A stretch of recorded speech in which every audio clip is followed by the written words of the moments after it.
Wishing everyone a very happy Christmas and New Year from Mukhorochuk. Mukhorochuk, 75 years of delightful taste and tradition. 7 বছর হয়ে গেল প্রায় আমার ইন্ডাস্ট্রিতে অভিনেত্রী হিসাবে।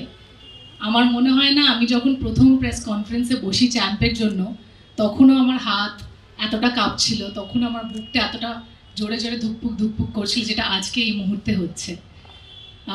প্রচুর সিঁড়িতে উঠেছি, প্রচুর সিঁড়ি দিয়ে নেমেছি জীবনে, কিন্তু এই প্রথমবার এই সিঁড়িটা দিয়ে উঠতে উঠতে যেন মনে হচ্ছে যে একটা আলাদাই অনুভূতি এই মুহূর্তে। যখন আসছিলাম সবাই বলছে যে আজকে বিনোদিনী থিয়েটারে পা রাখছেন, কিন্তু যার নাম এই মুহূর্তে না নিলেই হয় সেটা হলো আমাদের মাননীয় মুখ্যমন্ত্রী শ্রীমতী মমতা ব্যানার্জি। ওনাকে ছাড়া আজকে এই দিনটা অসম্ভব ছিল। ওনাকে ছাড়া হয়তো এই 140 বছরের অন্যায়টাকে মানে ভুলে গিয়ে মুছে দিয়ে একটা রংকে রাইট করাটা অসম্ভব ছিল।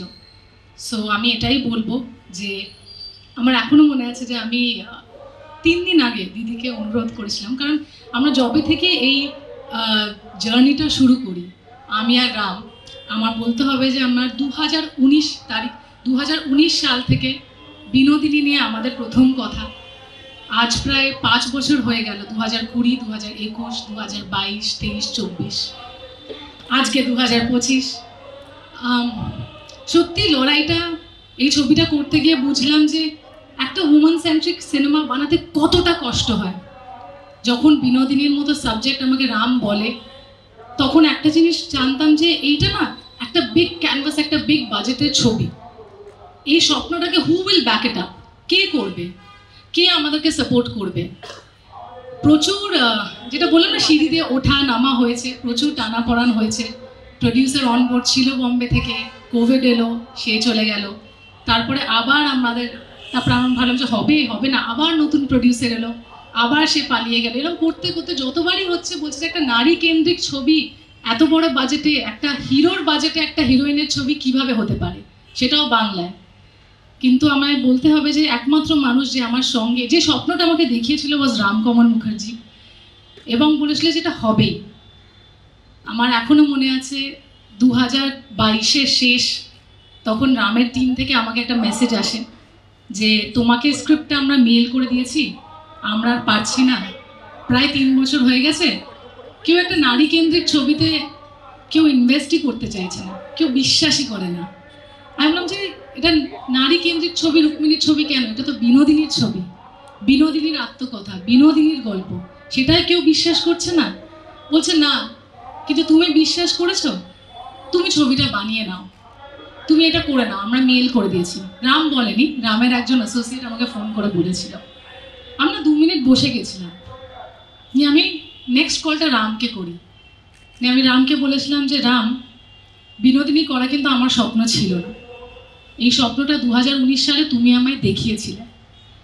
আর তার থেকেও বড় স্বপ্ন ছিল কোথাও না কোথাও শুধু সিনেমাটা করা না, তাকে তার যোগ্য সম্মানটা, তার স্বীকৃতিটা ফিরিয়ে দেওয়া, যেটা হয়তো আজ এই মুহূর্তে আমরা সবাই বুঝতে পারছি।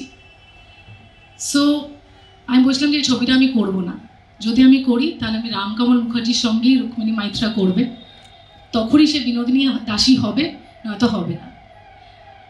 আমার এখনো মনে আছে যে চৈতন্য মহাপ্রভুর পোস্টারটা বেরোয়, আমি লুকিয়ে লুকিয়ে করেছিলাম ওই যে পোস্টারটা। তখন আমি সুইজারল্যান্ডে শ্যুট করছি, আর তখন লুকিয়ে গিয়ে আমি পোস্টারটা শ্যুট করেছিলাম, কাউকে বলে, কেউ জানতো না, দেবও জানতো না অ্যাকচুয়ালি। ফাইনালি যেদিনকে একদম মনমরা হয়ে পড়েছিলাম তখন আমি এই পোস্টারটা দেখাই। Dev entertainment ventures came on board. হঠাৎ করে প্রমোদ ফিল্মস, প্রতীক চক্রবর্তী, যে এই মুহূর্তে নেই আমাদের সঙ্গে, I am really missing both Prateek as well as Dev, যারা এই স্বপ্নটাকে ব্যাক করে। এবং ফাইনালি বিনোদিনী হয়, ফ্লোরসে যায়, এবং আমরা 2023-এ বিনোদিনী শ্যুট করি। এই লড়াইটা আমার হয়তো অ্যাজ রুক্মিণী যে বিনোদিনী ছবিটা করেছে তার জন্য তো 6 বছরের লড়াই, আজ 6th ইয়ার এন্টার করছি, এবং বিনোদিনী রিলিজ হতে চলেছে 23 তারিখে। কিন্তু আমার থেকে তো আরও বড় লড়াইটা ছিল এই মানুষটা যে 140 বছর ধরে এখনও লড়ে যাচ্ছে। আমাদের দেশ স্বাধীনতা পেয়েছে 200 বছর লড়ে, আজও এই পুরুষতান্ত্রিক সমাজের কারণে একজন মহিলাকে 140 বছর লড়তে হলো তার স্বীকৃতি, তার সম্মানটা পেতে। আমি জানি না আমরা মহিলা হিসাবে কোথায়, কেন এতটা এখনো পিছিয়ে আছি। আজ এই স্টার থিয়েটার হয়েছিল, হয়তো আগে বেডেন স্ট্রিটে ছিল, আজকে সেটা হাতিবাগানে। কিন্তু যখন প্রথম হয় 50,000 টাকার জন্য গুরমুখ রায়ের কাছে বিনোদিনী দাসীকে নিজেকে সমর্পণ করতে হয়েছিল শুধুমাত্র থিয়েটারের জন্য। আর তাকে সেই থিয়েটারের পুরুষরাই বলেছিল যেটা তুমি করো থিয়েটারের জন্য, এবং থিয়েটারের নাম হবে বি থিয়েটার, সেই স্বপ্ন তাকে দেখিয়েছিল।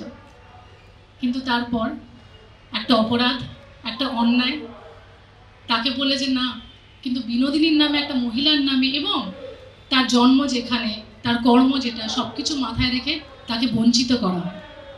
অ্যান্ড আজ আমি শুধু এটা বলবো না যে বিনোদিনী সিনেমার কারণে, সেটা একদমই ভুল হবে।